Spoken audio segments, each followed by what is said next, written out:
ರಾಜ್ಯಾದ್ಯಂತ ಬೆಳಿಗ್ಗೆ ಮತದಾನ ಶುರು ಆಗ್ತಾ ಇದ್ದಂಗೆ ಹಲವು ಕಡೆ ಫೋನ್ ಬಂದಿದ್ದಾವೆ, ಫೋನ್ ಕಾಲ್ಗಳು, ವಾಟ್ಸಪ್ಪು ಮತ್ತು ಮೆಸೇಜ್ಗಳು ಬಂದಿದ್ದಾವೆ.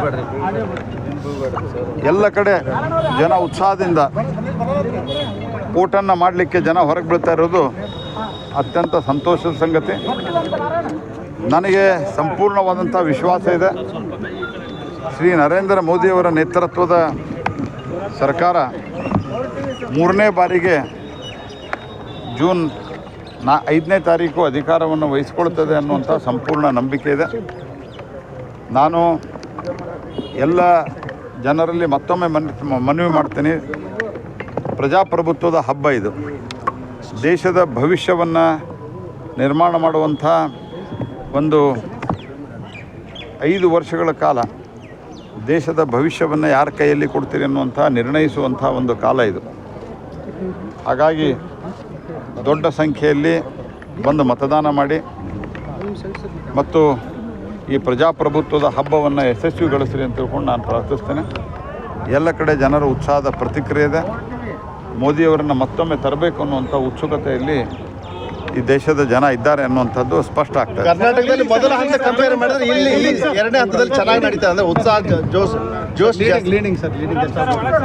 ನಾವು 14ಕ್ಕೆ 14 ಸ್ಥಾನ ಗಳಿಸ್ತೀವಿ. ನಮ್ಮ ಕ್ಷೇತ್ರದಲ್ಲಿ ನಿಮ್ಮ ಅನುಭವ ಇದ್ದಂತೆ ನಿಮಗೆ ಗೊತ್ತಿರುವಂತೆ ಕಳೆದ 4 ಬಾರಿಯೂ ಸಹಿತ ಪ್ರತಿ ಸರ್ತೆ ನನ್ನ ಗೆಲುವಿನ ಅಂತರ ಜಾಸ್ತಿನೇ ಆಗ್ತಾ ಹೋಗಿದೆ. ಈ ಸರ್ತೆನೂ ಕೂಡ ಗೆಲುವಿನ ಅಂತರ ಅಭೂತಪೂರ್ವವಾಗಿ ಆಗುತ್ತೆ. ತೇಜೋವಧೆಗೆ ಸಾಕಷ್ಟು ಆರೋಪಗಳನ್ನು ಮಾಡಿದ್ದಾರೆ ಈ ಸರಿ. ಆರೋಪಗಳನ್ನು ಪ್ರತಿ ವರ್ಷ ಮಾಡ್ತಾರೆ. ಕೆಲವು ಸರ್ತೆ ಪರ್ಸೆಂಟೇಜ್ ಜಾಸ್ತಿ ಇರ್ತದೆ, ಕೆಲವು ಸರ್ತೆ ಕಮ್ಮಿ ಇರ್ತದೆ. ಆದರೆ ಆ ತೇಜೋವಧೆ ಅಂತಲೇ ಗೊತ್ತವ್ರಿಗೆ, ಇದು ತೇಜೋವಧೆ ಮಾಡಲಿಕ್ಕೆ ಮಾಡಿದ್ದಾರೆ ಅಂತ ಜನಕ್ಕೆ ಗೊತ್ತಿದೆ. ಯಾಕಂದರೆ ವೈಯಕ್ತಿಕವಾಗಿ ನಾನು ನನ್ನ ಬಗ್ಗೆ ಭಾಳ ಜಾಸ್ತಿ ಹೇಳ್ಕೊಳ್ಳಿಕ್ಕೆ ಬಯಸೋದಿಲ್ಲ. ಆದರೆ ನಾನು ಇಷ್ಟು ಹೇಳ್ತೇನೆ, ನನ್ನ ಸಾರ್ವಜನಿಕ ಬದುಕು ಅತ್ಯಂತ ಶುದ್ಧವಾಗಿ ಇವತ್ತಿಗೂ ನಾನು ಒಂದು ಕಪ್ಪು ಚುಕ್ಕೆ ಇರಲಾರ್ದಂತೆ ನಾನು ನಡೆದುಕೊಂಡು ಬಂದಿದ್ದೇನೆ.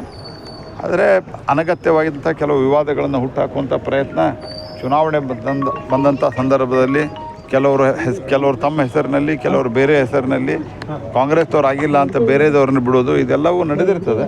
ಬಟ್ ಇವನ್ನೆಲ್ಲ ಎದುರಿಸೇ ಜನ ನನಗೆ ಆಶೀರ್ವಾದ ಮಾಡಿದ್ದಾರೆ. ಸೊ ಹಾಗಾಗಿ ಈ ಸರ್ತಿನೂ ಆಶೀರ್ವಾದ ಮಾಡ್ತಾರೆ. ಕೆಲವು ಕಡೆ ಬದಲಾವಣೆ ಅನುಕೂಲಕ್ಕೆ ತಕ್ಕಂತೆ ಮಾಡಿದ್ದಾರೆ. ಅದ್ರ ಬಗ್ಗೆ ಏನು ಜಾಸ್ತಿ ಕಂಪ್ಲೇಂಟ್ ಸೋಫಾರ್ ನನಗೆ ಬಂದಿಲ್ಲ. ಒಟ್ಟಾರೆ ದೇಶದ ಜನ ಕಾಂಗ್ರೆಸ್ಸಿನ ಒಂದು ಸ್ಥಿತಿಯನ್ನು ನೋಡಿ ಮರುಕ ಪಡ್ತಾ ಇದ್ದಾರೆ. ದೇಶದಲ್ಲಿ ವಾತಾವರಣ ಮೋದಿಯವರನ್ನು 400 ಪಾರ್ ಅಂಥೇಳಿ ಅಬ್ಕಿ ಬಾರ್ 400 ಬಾರ್ ಅವ್ರಿಗೆ ಬಾರ್ ಮೋದಿ ಸರ್ಕಾರ ಇದೇನಿದೆಲ್ಲ ಇದನ್ನು ಅಕ್ಷರಶಃ ಜನ ಜಾರಿಗೊಳಿಸ್ಬೇಕನ್ನುವಂಥ ತೀರ್ಮಾನವನ್ನು ಮಾಡಿದ್ದಾರೆ.